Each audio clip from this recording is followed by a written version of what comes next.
From KSAT 12, the news at noon starts right now. Well, today marks 1 year since an Olmos Park mother was reported missing. Suzanne Simpson's disappearance garnered national attention, and her husband has since been arrested and charged with her murder.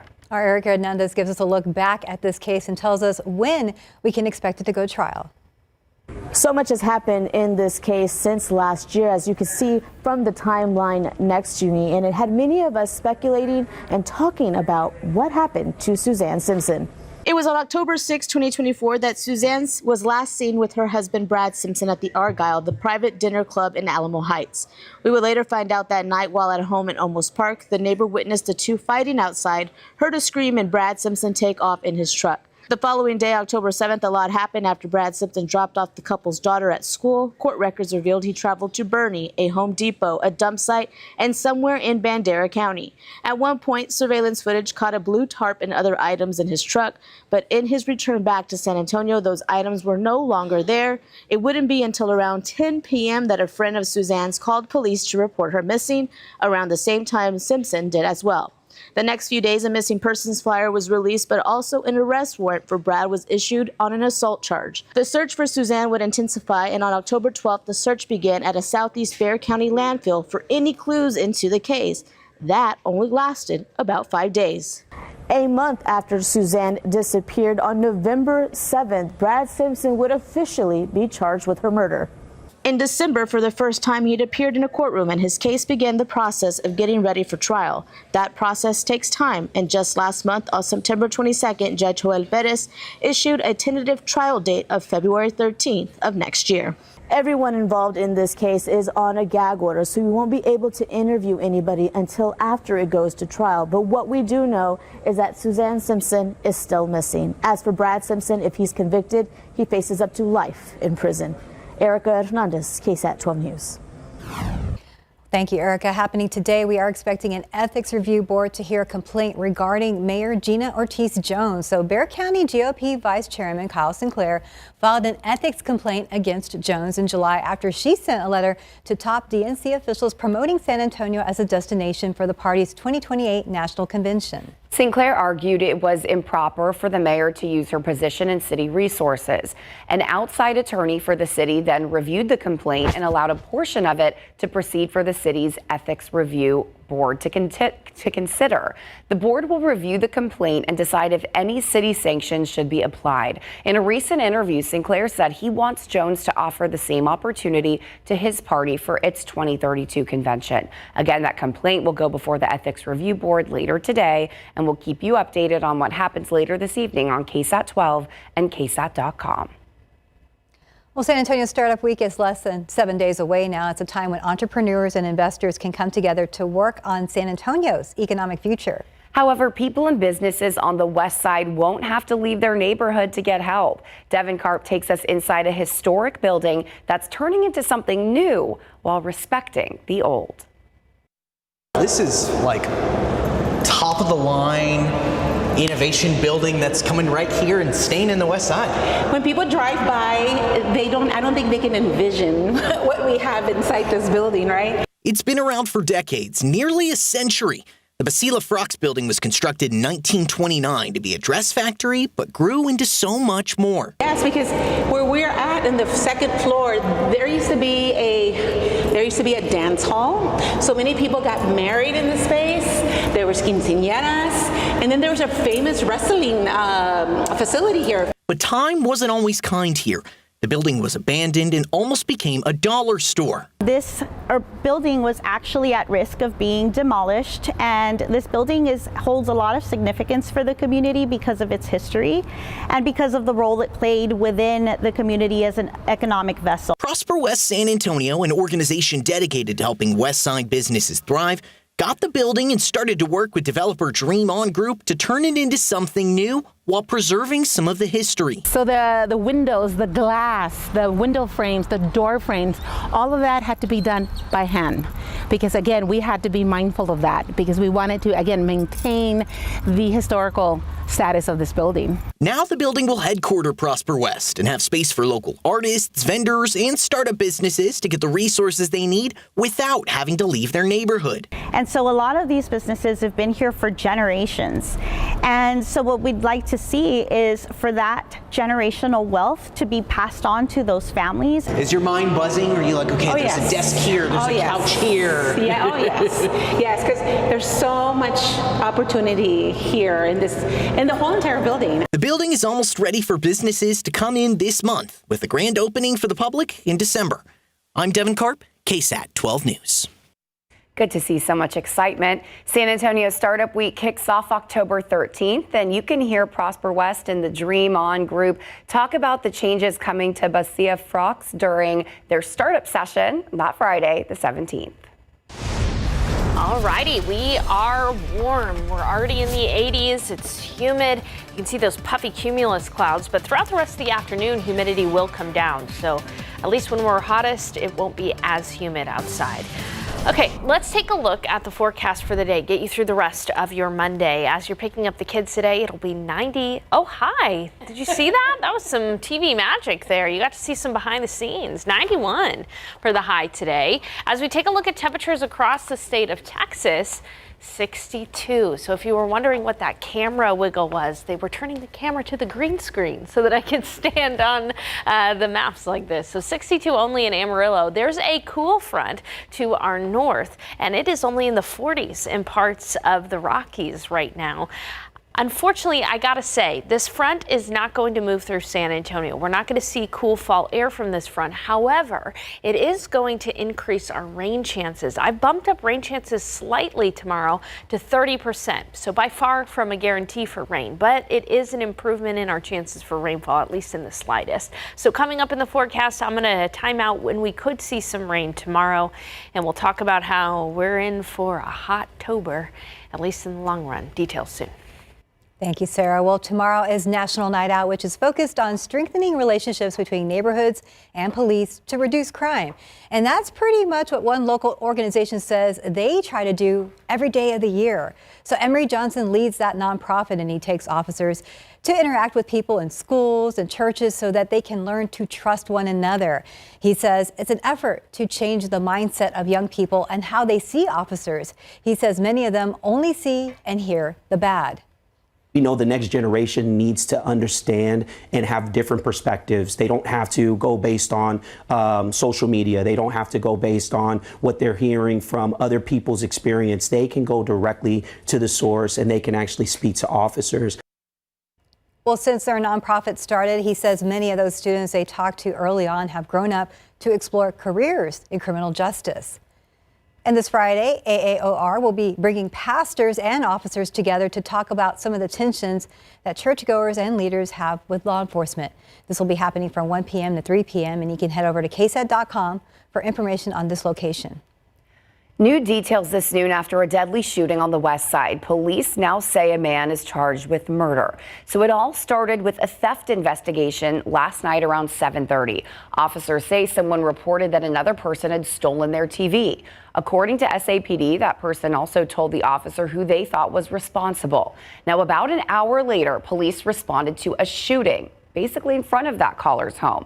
That's when officers found a man with multiple gunshot wounds, including one to the head. He was pronounced dead at the scene. Right now, police believe the shooter may be the same person who called before saying his TV was stolen. They believe he may have shot the person who allegedly stole it. One woman is dead after being shot while sitting in her car. This happened just before midnight on the northwest side on Hickory Springs Drive near Babcock Road. Police say a woman was sitting in her car in the driveway of a home when that white car pulled up. Now, police say a man got out of that car and opened fire, hitting her multiple times in the neck, chin, shoulder, and pelvis. She was rushed to a hospital but was pronounced dead. Detectives are still investigating. Well, the new cell phone ban policy at Northeast ISD is set to be discussed by the district's Board of Trustees. The Texas Education Agency launched an investigation into the district's policies last week after receiving a complaint claiming it does not comply with the new controversial law. The district's current policy bans cell phones during class, but allows them during lunch and passing periods. The TEA wants the district to tighten its policy and ban phones throughout the entire school day. While no immediate changes have been made, the district's Board of Trustees will discuss its cell phone policy again during a meeting later today. Well, today is the last day to register to vote for the November election and get your address changed.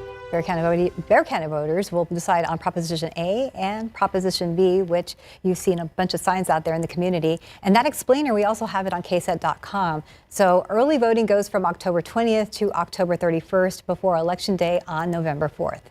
Well, starting today, some trails and parks in Kerrville are back open. Parks and Recreation officials say it's the first reopening since the deadly July 4th floods 3 months ago. Other areas are still under restoration and remain closed for now. So we have posted a full list of which parks are open along with the new rules on KSAT.com. RSV can be very dangerous and even deadly for those who are most vulnerable. What to expect this RSV season and how experts say families can be protected. The government shutdown now in its 6th day. Negotiations at a standstill. What this means for federal workers coming up.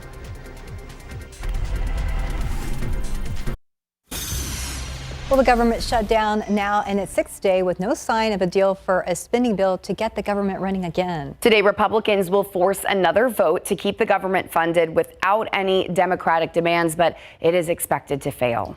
As ABC's Rena Roy reports, the White House saying that layoffs could begin this week. It's day 6 of the government shutdown. Still no deal, and negotiations remain at a standstill. Democrats and Republicans pointing fingers. They're not negotiating. Remember, the Speaker of the House has kept the House out for the last 2 weeks.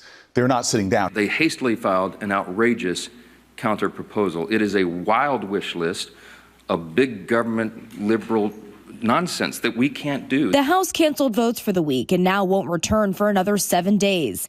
The Senate is back today with Republicans forcing a vote on a funding bill. But there are no signs Republicans will gain enough Democratic support to pass it. They'll also vote on the Democratic proposal, which includes health care provisions. Health care is where Democrats have drawn a red line, unwilling to fund the government unless Republicans repeal cuts to Medicaid and extend Affordable Care Act subsidies. Republican leadership has signaled a willingness to negotiate, but only if Democrats agree to reopen the government first. The Trump administration threatening mass layoffs and permanent federal spending cuts in an attempt to pressure Democrats. President Trump and Russ Vought are lining things up and getting ready to act if they have to, but hoping that they don't. Nearly 750,000 federal workers furloughed and could miss their first paychecks Friday if the government doesn't reopen. In Atlanta, TSA agents are bracing for major challenges. It's the part of when you go without pay for so long, having to figure out a way to pay for your children's daycare or buy diapers or put food on the table. And lawmakers expect a federal nutritional program that helps feed low-income mothers and young children to run out of funding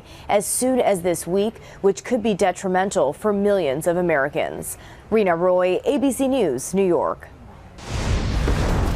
Alrighty, we are mostly sunny right now with just a few of those puffy Toy Story cumulus clouds that Courtney loves. Love them. 83 in San Antonio.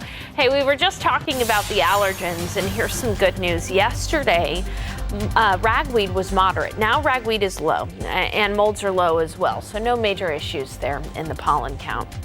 As we take a look at the aquifer is actually down half a foot in the last 24 hours, unfortunately.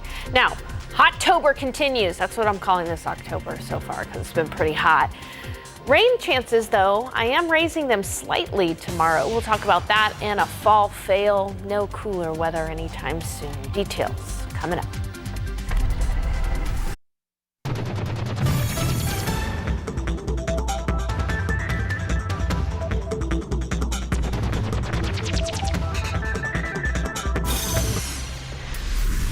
I really, really, really wish it was not Hottober. Hottober.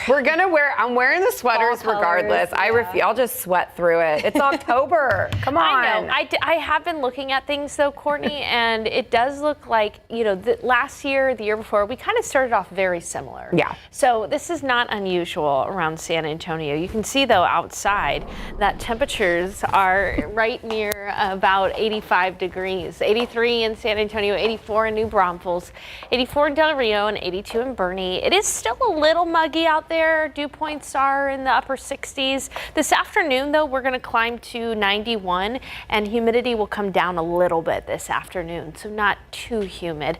And then tonight's going to be comfortable with temperatures in the 80s after sunset. As I mentioned, right now, dew points are in the 60s, but they'll come down a little bit later on, so not as humid this afternoon during the peak heat.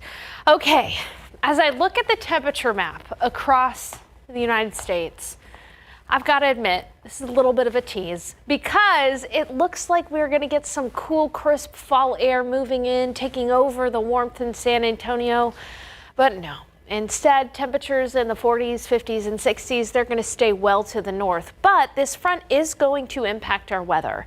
It's a little bit more robust than initially believed. And so rain chances have been increased a little bit tomorrow as well. Because even though this cool front isn't going to bring us cool weather, it is going to allow for a few showers and storms to spark up locally. As we look at clouds and radar right now, we've got some rain across the Panhandle and areas closer to the Great Lakes. Let me take you through the futurecast. As we look at tomorrow morning, some clouds early to start the day, and then it will be humid in the morning tomorrow. So that lower level moisture, one of the ingredients for the potential for rain, that front will approach from the north by about 2 o'clock. That will combine with some sea breeze and allow for us to see 1 or 2 spotty downpours. So we have to be on alert during the afternoon commute for 1 or 2 spotty downpours, but you can see just how spotty these are going to be. It's really going to be luck of the draw if you happen to get one of those showers or storms. When we're talking about potential rainfall, again, you can see most people will miss out completely on the rain. But if you're one of the neighborhoods that is lucky enough to see a shower, you could potentially see maybe about an inch of rain in some places, but again, most locations will not see any rain whatsoever. And the chances for rain tomorrow really stand during the peak heat of the day. So from about 2 p.m. to about 8 p.m., 20 to 30% chance for you to see rain in your backyard. As we take a look at high temperatures tomorrow, again, that front is not going to be bringing us cooler air. However, up in the Panhandle, it's only going to be in the 60s and 70s tomorrow with that front moving through. Now, looking at our 7-day forecast, again, the only thing we've been able to do is increase those rain chances slightly tomorrow. Otherwise, mornings will be in the upper 60s or near 70 degrees, and afternoons will be in the 90s for the foreseeable future. Even over the weekend, I was looking at the potential for a cool down after October 15th. Well, forecast models have really started to back away from that. So it's hard for me to find anything there in the forecast for cooler weather. But hey, coming up in the next half hour, I will be talking about the tropics. Hurricane Priscilla is going to impact parts of Mexico. Details soon. All right, thanks so much, Sarah. Well, it is fall and there's plenty of reasons for sniffles besides allergens, what to know about RSV season, and how you can stay healthy. Well, it is a common respiratory virus that can cause mild symptoms similar to a cold. However, RSV can take a serious turn in some patients. CNN's Mandy Gaither explains why October is a time to make sure that you're protected. Right now in the U.S., RSV activity is low, but October is when the virus typically starts spreading, and it's dangerous to those who are most vulnerable. It's the leading cause of hospitalizations in kids less than 1 year of age. Dr. Juanita Mora with the American Lung Association says RSV symptoms may start mild with a runny nose and high fever, but it can travel to the lungs and cause babies and young children to be at risk for illnesses like pneumonia. She says if a child is having labored breathing, shortness of breath, wheezing, a worsening cough, or signs of dehydration like a lack of wet diapers, it's time to take them to the emergency room. But she says there is a way to protect against severe disease, the RSV vaccine. The CDC says it can be given between weeks 32 and 36 of pregnancy, or an infant RSV antibody can be given to the baby after birth. We saw from the 2024-2025 data that by giving protection to these babies, we were able to reduce hospitalization by 50%. Last season, the CDC estimates that from October 1st, 2024 through May 3rd, 2025, there were up to 6.5 million RSV outpatient visits, up to 350,000 hospitalizations, and up to 23,000 deaths due to RSV. This season, the agency expects peak weekly hospitalization rates across all age groups due to RSV to be similar. Let's protect the village to help protect these babies. For Health Minute, I'm Mandy Gaither. The Trump administration's attempt to deploy the National Guard to American cities is escalating. I'm Christiane Cordero in Washington with the latest coming up. Well, the Centers for Disease Control and Prevention signed off on a recommendation that patients must consult a healthcare provider to get a COVID vaccine. This and other recommendations were made by a new panel of vaccine advisors chosen by Health and Human Services Secretary Robert F. Kennedy Jr. The recommendation continues a shift away from a broader push in past years for most people to get a COVID shot. The advisors voted unanimously last month that people who want a COVID vaccine should consult with a healthcare provider. It's a process called shared clinical decision making. However, they narrowly voted down a recommendation that a prescription should be required. With the CDC's okay, the recommendations are now final, and U.S. vaccine schedules will be updated. All right, so outside it is hot and it is a little muggy out there. We're already in the low to mid 80s. But before the break, I was talking about Hurricane Priscilla, and I gotta say, little behind the scenes, our producer of the show's name is Priscilla. Yeah, Priscilla. And so we're making a connection here. Now, for Hurricane Priscilla, it's not going to make a direct landfall on Mexico, which is, of course, good news. It is currently a Category 1 hurricane with sustained winds of 85 miles per hour. That being said, Priscilla is expected to strengthen to a Category 2 hurricane and bring a lot of rain to parts of western New Mexico, including the Mexican state of Michoacan. Now, Priscilla will eventually fall apart before bringing more rain to Baja California.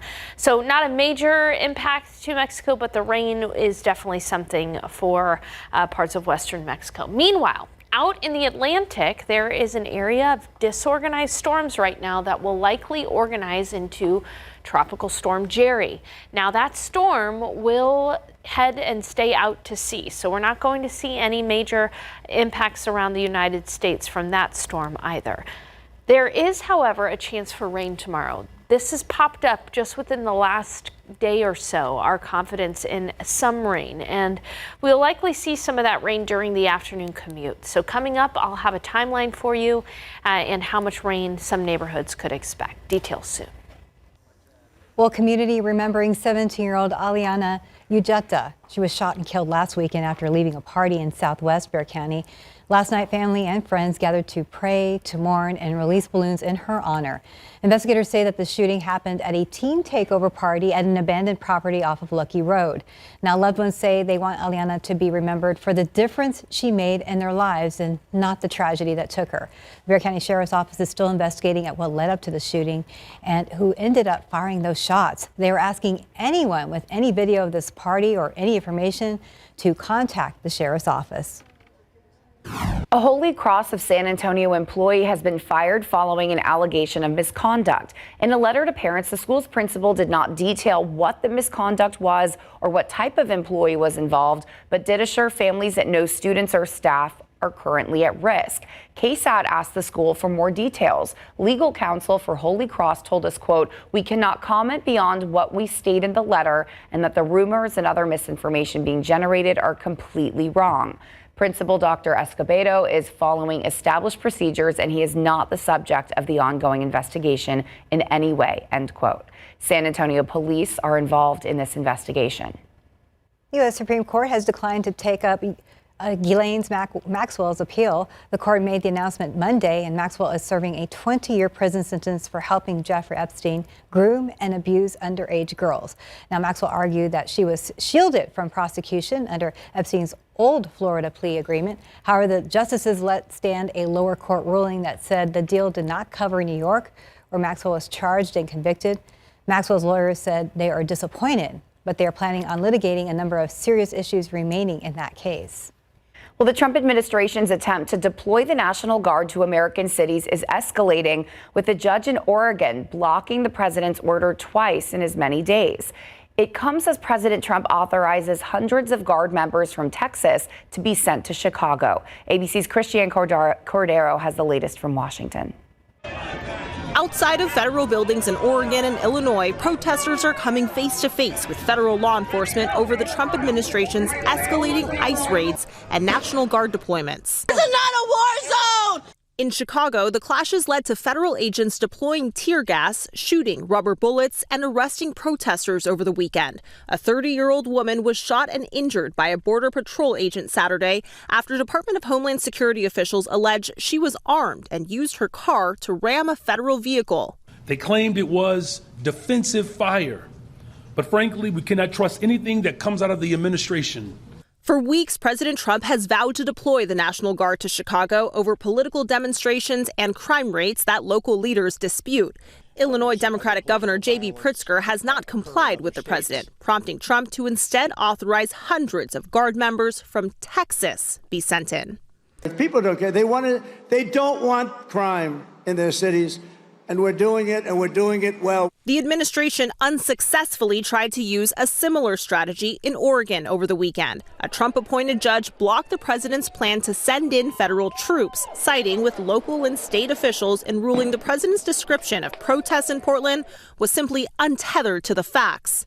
Portland police say no one was arrested during the weekend protests, adding they didn't observe any person or property crimes. Just hours after that first ruling, Oregon's Attorney General received notice that the administration is deploying the California National Guard, prompting an emergency hearing where the judge halted any troops from being deployed to Oregon, at least for now. When the court says no, the court means no, and that is not an invocation for negotiation.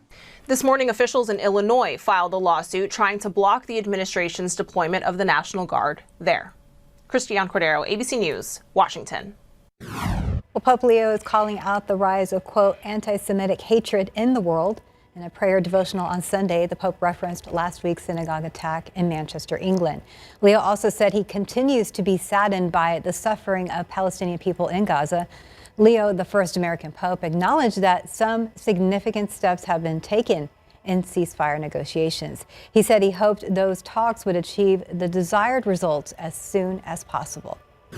Well, as the government shutdown stretches into day 4, food banks are preparing for increased demand. One food bank in Washington, D.C. estimates roughly 75,000 federal workers are living paycheck to paycheck. As a result, the food bank anticipates the affected households could need their help if they're furloughed and if the shutdown goes on for a while. The food bank says they were already seeing an increase in need as a result of federal job cuts earlier this year. Food banks in other states are similarly preparing for the possible increase in demand since the vast majority of federal employees work outside of the Washington metropolitan area. Other key programs such as SNAP could also be disrupted if the shutdown extends into the next month. Well, University Health and Bexar County are bringing back their free drive-through flu shot events. So this is the 6th year that they've teamed up to make it easier for everyone to get protected. The flu shot event is open to adults and kids 6 months and older. You will need to register, though, before you go. Each event will run from 8 in the morning until noon, and you can mark your calendars for these 2 big days here. So this will be Saturday, October 11th at Dub Ferris Athletic Complex, and then the following Saturday, October 25th, this will also be Northside ISD's Gus Stadium. So just a heads up, COVID vaccines won't be available at these events. This is a simple way to keep you and your family healthy this season with the flu shot. So for more information, you can check out ksatcommunity.com.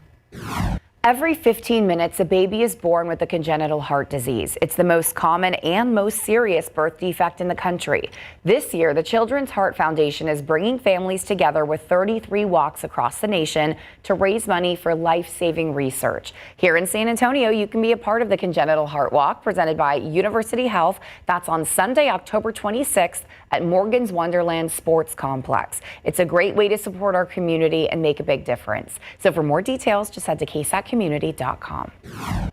Also, we hope you're going to join us this Saturday with the 11th annual At the Rock at La Cantera for Light the Night. Hundreds of lanterns will illuminate the sky to celebrate, honor, and remember people impacted by blood cancer.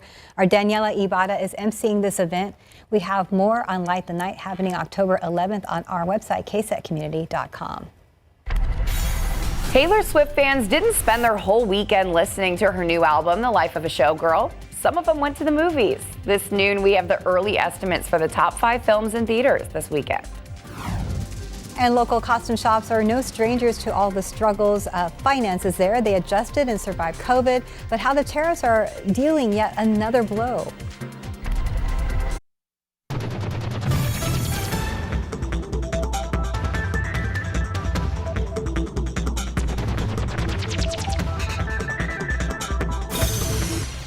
Well, if you missed out on last month's nearly $1.8 billion Powerball jackpot, you still have a chance to win Mega Millions. So no one matched all 6 winning numbers in Friday's drawing, and as a result, the jackpot is now $547 million. That makes it the largest jackpot so far this year. The next drawing will be tomorrow. Alrighty, I bought a ticket. Hey, we'll need to win a different kind of lottery, a rain lottery tomorrow. 30% chance for a few showers and storms. Outside right now, though, it is going to continue to be a warm day for us, warm October day. In the pollen count, molds are low and ragweed is low. The aquifer continues to fall. It is down half a foot in the last 24 hours and well below 30 feet of the monthly average. October continues for the rest of the week, but rain chances did increase slightly tomorrow, all because of a cool front. But it's a fall fail. The cooler air not getting to us. We'll have to wait a while until we see cooler air. Details coming up. St. Michael, defend us. Be our safeguard against the devil. The Conjuring Last Rites made $4.1 million for 5th place and a domestic total of $168 million.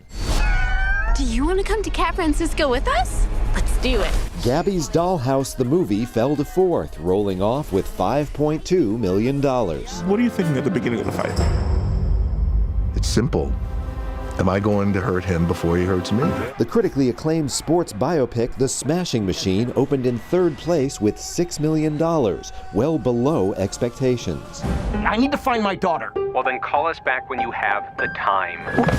One battle after another lost the top spot, adding $11.1 million for a 10-day domestic total of $43 million. Hey, it's Taylor. Taylor Swift, the official release party of A Showgirl, a theatrical listening party for her new album launched with little promotion, made $33 million, giving Swift the weekend's #1 album and #1 movie. In Hollywood, I'm David Daniel. So we were talking about this earlier. I went to the movies on Friday, and I was expecting to be pretty chill. You forgot about Swifties. I went to go see that P.T. Anderson movie, one battle after another, with Leonardo DiCaprio. It was so funny. I was with a group of girls. I went in one direction, and they all went in the other for the Taylor Swift. Everyone was so happy. There's something for everybody. Absolutely, yes. I was part of the group of girls that was with my daughter. Yeah, going to Taylor Swift. Did you guys watch it? Yeah, it was neat. They had cookies and everything for this release. We had a babysitter, so I napped. Well, hey, that's a good thing to do. It was get hot. A babysitter. It was hot. It was very hot. That's why we went to the air conditioning theaters. Hey, I want to bring up the fact that having a dry and hot October, it does happen. In fact, last year was our 2nd driest October on record. For the whole month, we only had 1/100th of an inch of rainfall, and we almost qualified for our driest October on record. That goes to 1952. Many of us know about the drought of the 50s, where only we received a trace of rainfall. Could we have another of the driest Octobers on record. It's possible, but tomorrow we do have at least a shot at rain, and if that rain happens right over the San Antonio International Airport, that would mean we would have some rain to account for. Now, as far as for the whole month, the Climate Prediction Center is predicting that for the month of October, in general, Texas will likely be drier than average. And so far, I mean, that's what we've really been seeing. Now, when we look at clouds and radar across the nation, there's a cool front. This cool front is not going to bring us cooler weather in San Antonio, but it is going to allow for 1 or 2 showers tomorrow. Now, you'll have to be lucky to get that rain. The chance for rain is only 30%. And as I take you through the futurecast, you'll see why. Really, we're looking at only spotty rain after 2 p.m. And you can kind of see that here. Very, very spotty. There's still going to be many people that miss out on rain. In the hill country, that front will stall out, so that's why we're not going to be seeing cooler air here. But again, there will be enough lift in the atmosphere to at least attempt to produce some spotty downpours. How much rain could we see? Well, again, most folks are not going to see any rain. For the most part, it will be a dry forecast. However, if you are one of the lucky ones to get a shower, you could easily see half an inch to maybe an inch of rain in some places. But again, I cannot emphasize this enough. Most people will not see rain tomorrow. 30% chance, and that time frame is right around the time of the evening commute. So if you're out and about driving, you may have to turn on those windshield wipers once or twice. Give you a little heads up there. All right, today though is going to be all about the heat. As we look out, it's 83 right now in San Antonio, 84 in New Braunfels. Our average high this time of year is in the mid 80s, so we're already approaching what we usually see as a high temperature with several more hours of heating to go. So we'll reach 91 for the high, east winds at about 10 miles per hour, partly cloudy skies, lower humidity in the afternoon than what we're seeing out there right now. And this evening will be pretty pleasant with low humidity temperatures in the 80s. All right, what about tomorrow morning? We're going to wake up muggy. 72, but remember that front is going to be moving through North Texas, and so there will be many areas in North Texas that wake up to temperatures in the 50s and highs in the Panhandle. That's where the cool air is really going to settle. 60s and 70s for the high in Amarillo and in Lubbock. The rest of us again are going to continue to be hot. This front is not going to impact our temperatures. As you can see, looking ahead, we'll have mornings in the upper 60s. Afternoon highs right near 90 degrees. No major changes in our forecast anytime soon. Of course, when we do have a real deal front, we'll be sure to let you know. We'll be back, right? Yes. Yeah, we're looking forward to that front. Well, after nearly a century in business, it is time for local costume stores to close up shop, some of them here in town. And as they close this chapter, you have the chance to own a piece of San Antonio handmade history. Well, some rising tariffs and big corporate seasonal stores, those are scaring away the customers from local Halloween shops. Atlantis Discovered will close its doors nearly after 30 years. Hocus Pocus Halloween says this will be their last season, and Gibson Costume Shop says 100 years will be it for them. Patty Santos tells us how you can own a piece of costume history made right here in San Antonio. Thousands and thousands of people have entered these doors at Gibson Costume Shop looking to escape and play dress up. Sandra Torres has worked for Gibson for 40 years. I'm the general manager, and it's been in the family for close to 100 years. Started in 1928. It started here in a little shop on Pine Street by hat maker Jimmy Gibson. Then Pine Street got taken by part of it, not all of it, but part of it got taken by Highway 90. So the owner found themselves, well, we got to relocate. So they found this plot. They built the downstairs first in 1950. So we've been here since 1950. 5 generations have dressed countless of Elvis wannabes, Renaissance princesses. We have Prince Charming's, right here, see? They took care of caterers, dressed students for high school banquets all over San Antonio, Corpus Christi, Kerrville, and even as far as Houston. They're theater quality, movie quality, and they're up for grabs. That's because after nearly 100 years, Gibson is closing its doors for good. We wanted Gibson's to end, a finality. Torres says the quality handmade costume business just isn't what it used to be. We said, no, let's do it right and exit this place at the right time, which is now. And it's in its 5th generation, and they've been hanging on for a long time, and now it's time. It's run its course, and there's not too many businesses in San Antonio that can say we've lasted almost 100 years. So we just felt like this is the time to do it. So if you ever wanted to own a piece of San Antonio handmade history, now is your chance. Come on in and get what you've always wanted, because it's available now and it's pretty reasonable. Patty Santos, KSAT 12 News.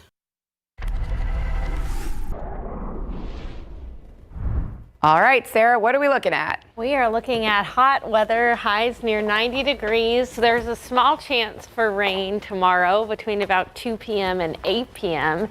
And in the mornings, we are going to be near 70 degrees. So a very similar forecast day to day. Guys, I'm getting the juices flowing. I'm thinking about what can I do for Halloween? It's my baby's first Halloween. You got to do something cute. Yeah. It doesn't have to be over the top, though. It can be cute and That's true. simple. That's true. Or dressed like something regular. Like I was thinking a Royal Tenenbaums themed Oh, that would be thing. cute. Yeah, Like so many a little options. headband or something. He's cute in everything. Yeah. I mean, We'll figure it out. It'll be memorable, whatever you decide. Thanks for joining us.